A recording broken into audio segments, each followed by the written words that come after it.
Yeah, you know it. Yeah, you know it.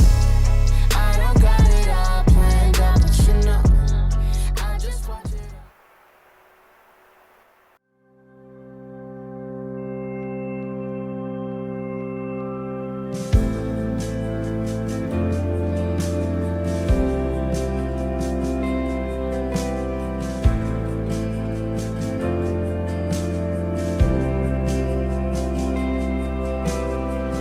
There's a grace when the heart is under fire.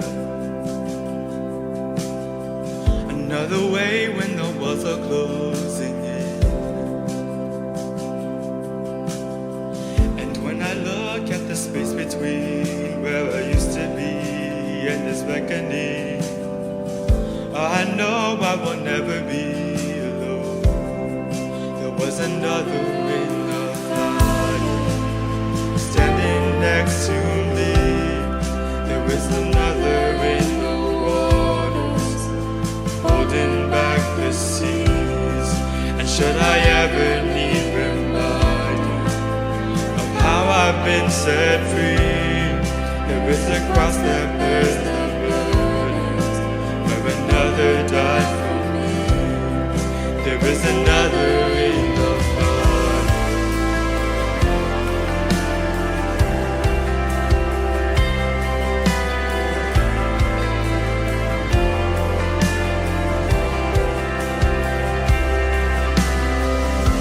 My dad left for dead beneath the waters. I'm no longer a slave to my sin anymore. And should I fall in the space between what remains of me and this agony, either way I won't bow to the things of this world. I know I will never be alone. There is another in the fire standing next to me. There is another in the waters holding back the seas. Should I ever need reminding what power set me free? There is a grave that holds nobody, and that power lives in me. There is another in the fire. Oh, there is another in the fire. Oh, there is another in the fire. Oh, there is another in the fire. Oh, I can say, and I can see the light in the darkness, and the darkness bows to it. I can hear the roar in the heavens as the space between wears thin. I can feel the ground shake beneath us as the prison walls cave in. Nothing stands between us.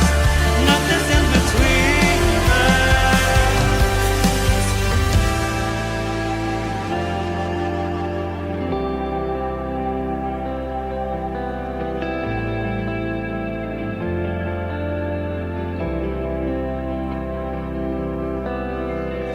There is no other name but the name that is Jesus.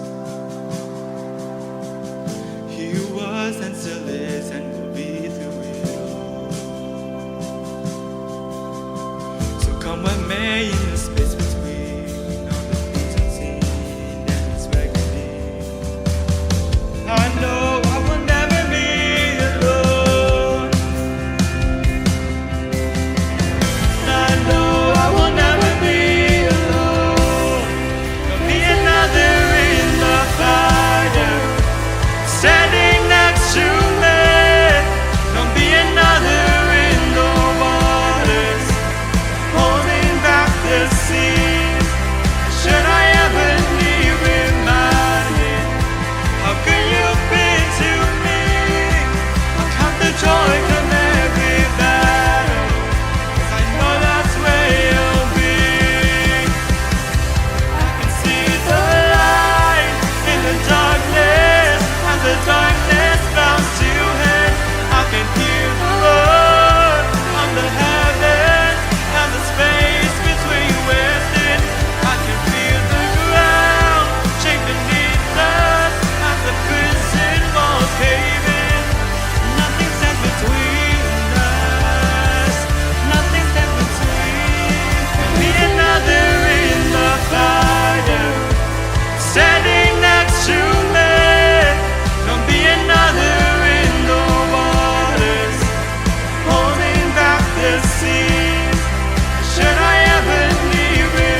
young man is sitting in the waiting room, a little nervous,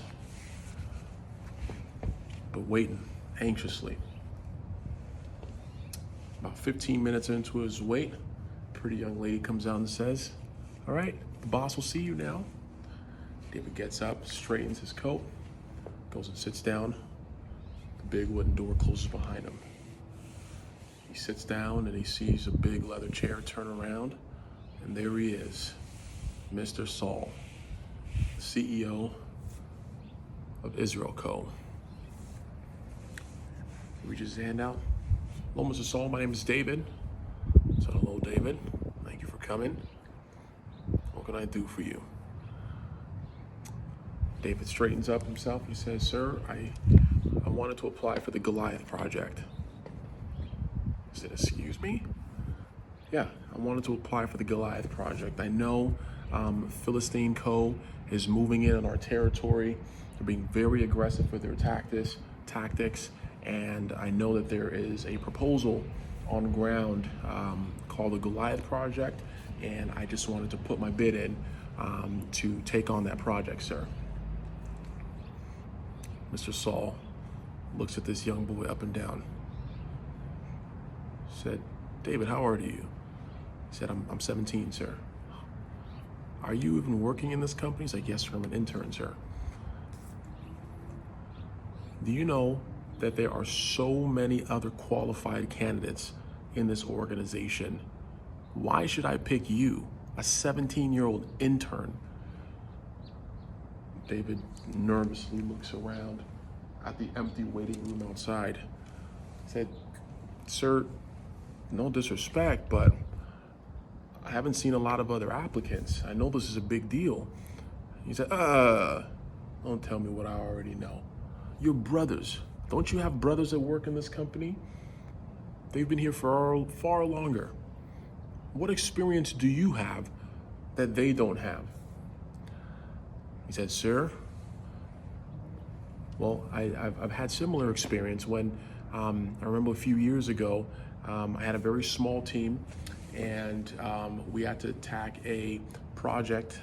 We called it Project Lion. It was really tough, really aggressive, but I put my team, I got my team together, and we were strategic, and we attacked it, and we were victorious in that. And then probably a year after that, we had another project that came on. This one was a little tougher. It was bigger. Had more moving parts. We called it Project Big Bear. And so we strategized. We had to be a little bit more tactful, but we kind of surrounded the issue. We attacked it, and we were victorious. Here are the reports of Project Lion and Project Big Bear, so you can see for yourself. We were successful in those endeavors. And I think we can apply similar tactics to Project Goliath and get the Philistine Co. off our territory. Mr. Sewell lightly glanced at the documents in front of him. He said, "David, I like your spunk. I really do. But this is a big project. In fact, if Philistine and Co. move in, this could be the detriment to our company. This could end us. So I really need my best man on this. There's a big reward. There's a big raise if this gets done. But if it doesn't get done, this company is finished. Finished. Do you understand what I mean by finished?" "Yes, sir, I understand." "Okay. All right. I'm gonna take a chance on you. But this is what I'm gonna do. Mavis, yeah. Can you please pull out the project template and the budget report?" "Yes." "All right, thank you. So this is the template that we normally use for projects like this. I want you to read over this template, read over this game plan, and this is the budget that we have allocated to this project." David looked at the documents, scrolling through the spreadsheet. He said, "Sir, no disrespect, but I'm not familiar with this plan. I feel like it would actually slow me down. If it's okay with you, I just need my phone and my faith. I'm actually, been praying about it, and I think that's really all I would need. Mr. Saul looked at him and said, "Your faith? Your phone? Did you not understand how big this situation is?" "Sir, I completely understand, and I appreciate all the effort and your investment in this, but I really think all I really need is my faith and my phone. If that's okay with you, I'd love to get started right away." Mr. Saul was like, "All right, the project is yours." "Thank you, sir. Thank you so much. Thank you so much." Sir David got his stuff, walked out the door, went down the stairs, and as soon as he came out, he saw the big, shining, gleaming building of Philistine Co. It was huge, biggest building you've ever seen, and they had built it in such a short amount of time. It was a surprise how they can get something that big up that quickly. He walked across the street with his phone in his hand, got into the parking lot of Philistine & Co., and immediately he saw Bentleys in the parking lot. He saw BMWs in the parking lot. He saw Range Rovers and Mercedes-Benz just lining up every parking space. It was like there was a luxury car in every spot. He walked up to the front door. The security guard looked at him, and he showed that he had a meeting. The doors opened up, and he walked in, and he could see the marble floors. I mean, this place was magnanimous. And he's going, and he's going. He walks up to the elevator, boom, and he pushes the button for the 15th floor, and he goes up. As he's going up, he's praying, Lord, please help this work. I'm trusting in you, please help this work. He gets up to the 15th floor, boom, the door opens directly into the most lavish boardroom he had ever seen. Huge oak table, seats all the way around, big plushy leather seats, and he sees all the executives. He sees the CFO, the chief marketing officer. He sees the IT, head of IT. He sees the head of business development. He sees all these folks around the table. And it's kind of like those old Western movies when somebody walks into the saloon and everybody stops what they're doing and looks at the stranger.